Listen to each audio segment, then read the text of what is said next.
रोहन और सोहन दो सगे भाई थे। बड़े भाई रोहन का स्वभाव बहुत शांत, मेहनती और परोपकारी था, जबकि छोटा भाई सोहन थोड़ा महत्वाकांक्षी, चालाक और स्वार्थी प्रवृत्ति का था। रोहन और उसकी पत्नी सीमा की शादी को कई साल हो चुके थे, लेकिन उनके यहाँ कोई संतान नहीं हुई। इस कमी को उन्होंने अपनी नियति मान लिया और अपना पूरा प्यार सोहन के बेटे और बेटी पर लुटाने लगे। सोहन के पास पैसों की हमेशा किल्लत रहती थी, क्योंकि वह मेहनत से ज़्यादा शॉर्टकट पर यकीन करता था। रोहन ने बड़े भाई का फर्ज निभाते हुए रोहन के बच्चों की पढ़ाई लिखाई, ट्यूशन और यहाँ तक कि सोहन के सिर पर कर्ज चुकाने में भी अपनी गाढ़ी कमाई का बड़ा हिस्सा खर्च कर दिया था। रोहन और सीमा ने कभी यह एहसास नहीं होने दिया कि सोहन का परिवार उन पर निर्भर है। उन्होंने अपने हिस्से की पुश्तैनी जमीन भी सोहन के व्यापार को सेट करने के लिए बिना किसी झिझक के बेच दी और सारा पैसा सोहन के हाथ में थमा दिया। लेकिन सोहन और उसकी पत्नी ममता के मन में कुछ और ही चल रहा था। उन्हें लगता था कि रोहन और सीमा के पास कोई अपनी औलाद तो है नहीं, इसलिए अंत में उनकी सारी संपत्ति और मकान वैसे भी उनके ही बच्चों को मिलना है। फिर भी वे हर बात में रोहन सीमा से अधिकार जताने लगे और कई बार बुजुर्ग होने पर भी उनकी छोटी छोटी ज़रूरतों को नज़रअंदाज कर देते। समय का पहिया घूमा, रोहन की सेहत तेजी से गिरने लगी और सीमा अकेली उसकी देखभाल करते करते थकने लगी। जब उन्होंने रोहन से थोड़ी मदद या साथ देने को कहा तो सोहन और ममता ने असली रंग दिखाना शुरू कर दिया। सोहन ने साफ कह दिया, भैया, आज के ज़माने में बिना किसी गारंटी के कोई किसी की सेवा नहीं करता। अगर आप चाहते हो कि हम आपके साथ रहें और आपकी देखभाल करें तो यह मकान और आपके बैंक के सारे अधिकार मेरे नाम पर ट्रांसफ़र करने होंगे, वरना हम अपनी गृहस्थी छोड़कर यहाँ नहीं रह सकते। सीमा की आंखों में आंसू आ गए।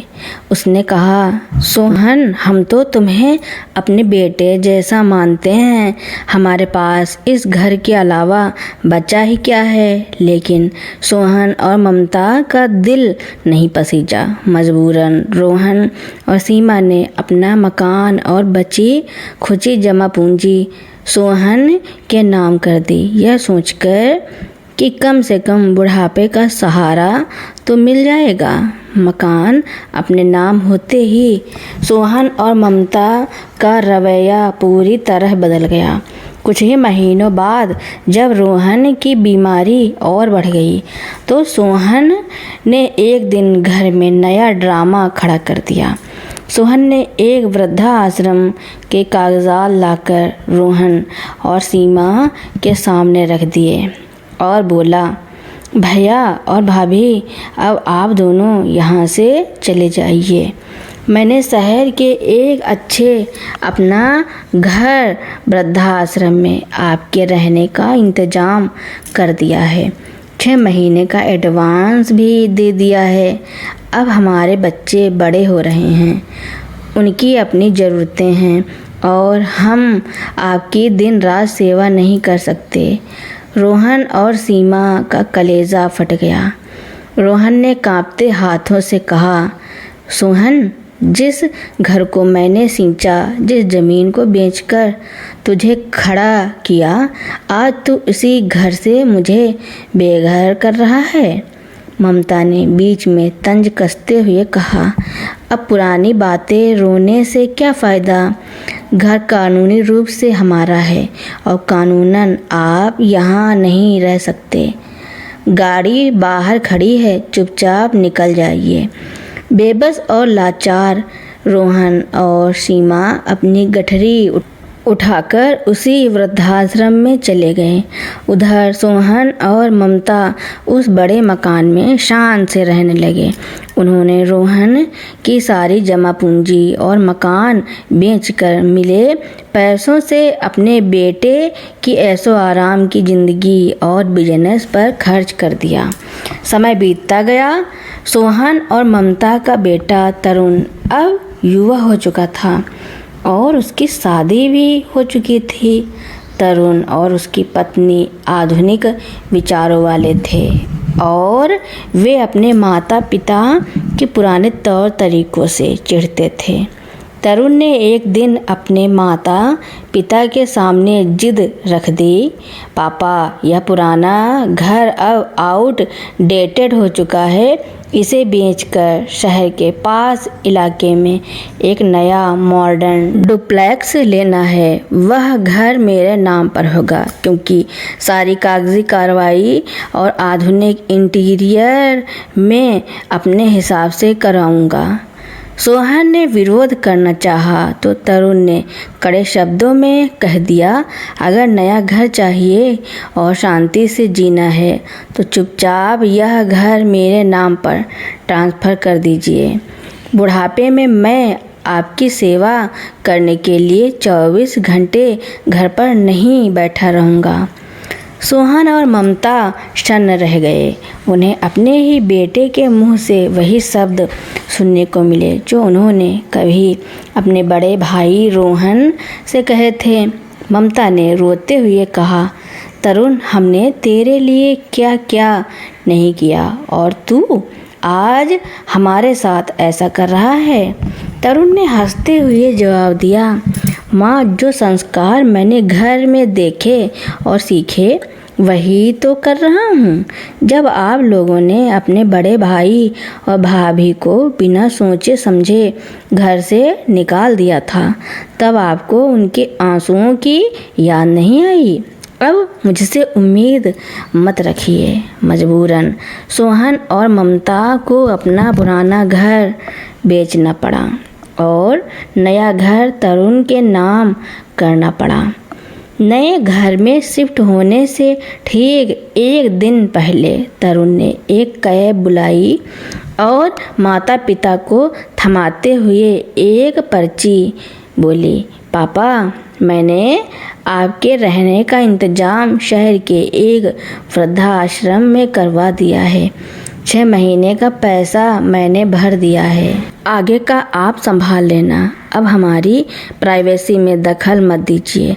जब सोहन और ममता को वृद्धाश्रम पहुंचाया गया तो बोर्ड पर लिखा नाम देखकर उनके पैरों तले जमीन खिसक गई। वही वृद्धाश्रम जहां उन्होंने कभी अपने भाई रोहन और भाभी सीमा को ढकेला था, आज वर्षों बाद दोनों भाई और उनका परिवार उसी दहलीज पर आ खड़ा हुआ था जहां कर्मों का हिसाब चुकता होना ही था। वृद्धाश्रम के उस भारी लोहे के गेट के पास खड़े रोहन और ममता की आंखें फटी की फटी रह गई। हवा का एक ठंडा झोंका उनके सीने को चीरता हुआ निकल गया। सामने ही लॉन के एक कोने में लकड़ी की बेंच पर बैठी एक शांत और जानी पहचानी सी मूर्ति नजर आई। वह कोई और नहीं बल्कि उनके अपने बड़े भाई रोहन थे, जो अपनी पत्नी सीमा के साथ शून्य में ताक रहे थे। सोहन और ममता के पैरों तले की जमीन खिसक चुकी थी। उनके भीतर का सारा अहंकार व अकड़ और वो चालाकी एक ही पल में हवा हो गई थी।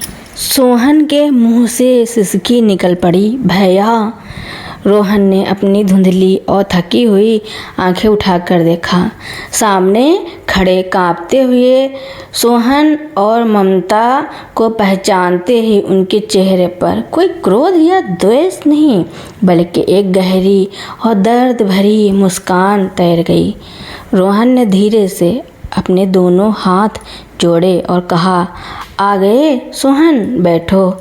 यहाँ अपनों के दिए हुए धोखे के बाद भी जाने की जगह मिल जाती है। बस फ़र्क इतना है कि यहाँ छत तो सबकी अपनी होती है, पर कोई अपना नहीं होता।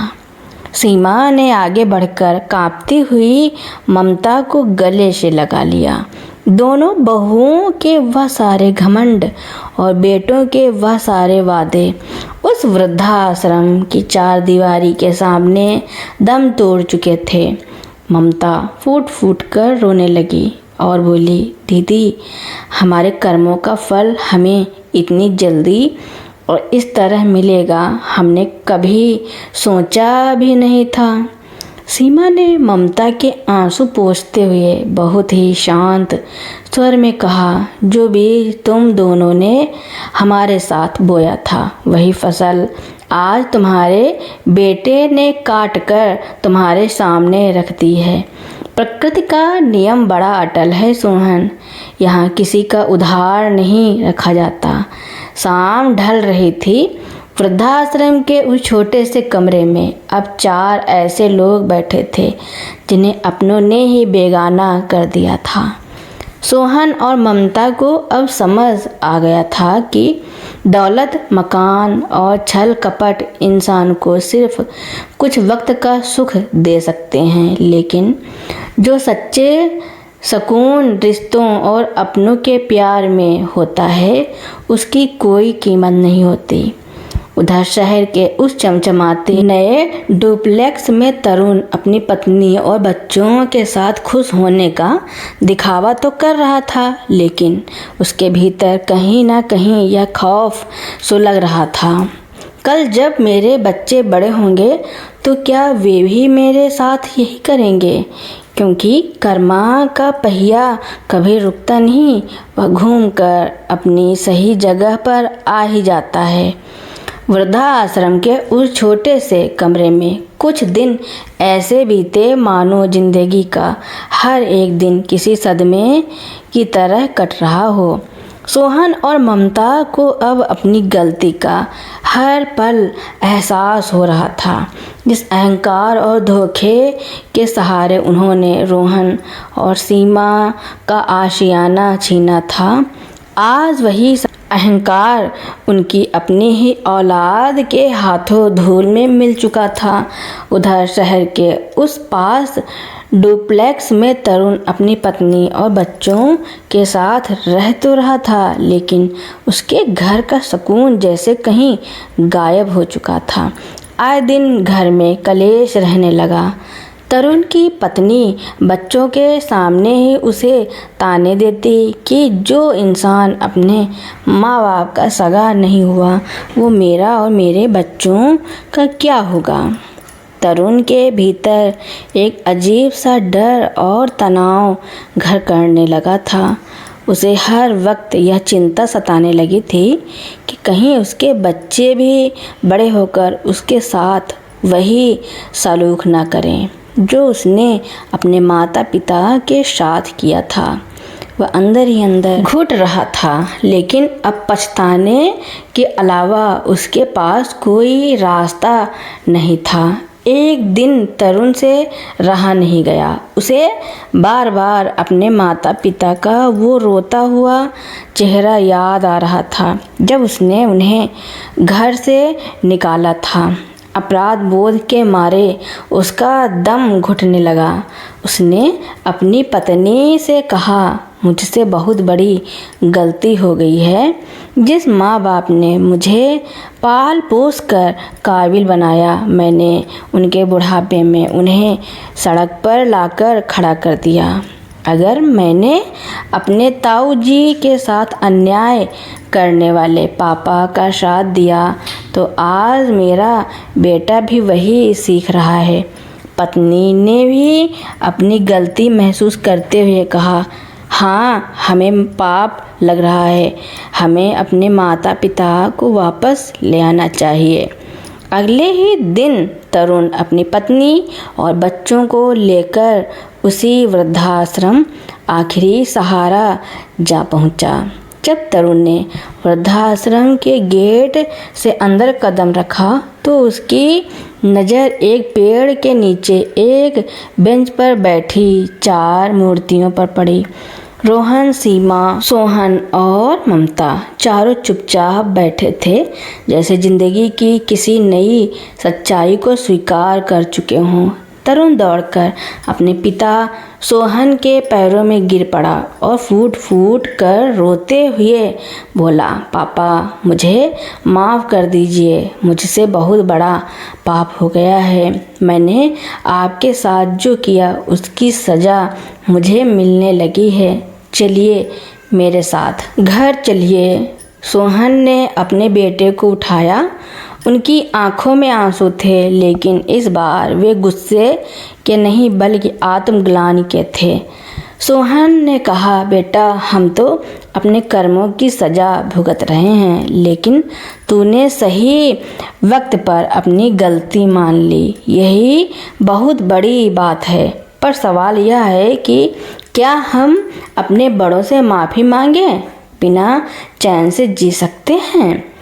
सोहन ने मुड़कर अपने बड़े भाई रोहन और भाभी सीमा के हाथ जोड़े और कांपते गले से कहा, भैया, सीमा, भाभी, मुझे माफ़ कर दो।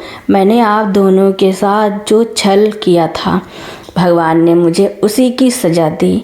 आज मेरा बेटा मेरी ही गलती मुझे आईने की तरह दिखा रहा है। रोहन का दिल पिघल गया। उन्होंने आगे बढ़कर अपने छोटे भाई सोहन को गले से लगा लिया और बोले, सोहन, बदला लेने से किसी को कुछ नहीं मिलता, इंसान अपनी गलतियों से ही सीखता है। चलो अब सब कुछ भूल जाओ। सीमा ने भी ममता को गले से लगा लिया और कहा, चलो, परिवार बिखरता हुआ अच्छा नहीं लगता, सब मिलकर फिर से एक नई शुरुआत करेंगे। सबकी आंखें नम थी, लेकिन इस बार उस नमी में पश्चाताप का सुकून था। तरुण ने अपने ताई जी और माता पिता सभी से हाथ जोड़कर माफ़ी मांगी और सबको सम्मान के साथ अपने नए घर ले आया। उस दिन के बाद से उस घर में लालच और छल का नामो निशान मिट गया था। सबको समझ आ गया था कि ज़िंदगी में दौलत और मकान भले ही दोबारा कमाए जा सकते हैं, लेकिन अपनों का विश्वास और दुआएं अगर एक बार चली जाएं तो उन्हें कभी वापस नहीं खरीदा जा सकता। कर्मों का चक्र यही सिखाता है कि जो हम बोएंगे वही काटेंगे। तो दोस्तों, मेरी स्टोरी सुनने के लिए आपका बहुत बहुत धन्यवाद। ऐसी ही नई नई स्टोरी सुनने के लिए मेरे चैनल को लाइक, कमेंट, शेयर, सब्सक्राइब एवं बेल आइकन का बटन दबाना ना भूलना, ताकि मेरी नई नई स्टोरी आप तक पहले ही पहुंचती रहें। Thank you for watching.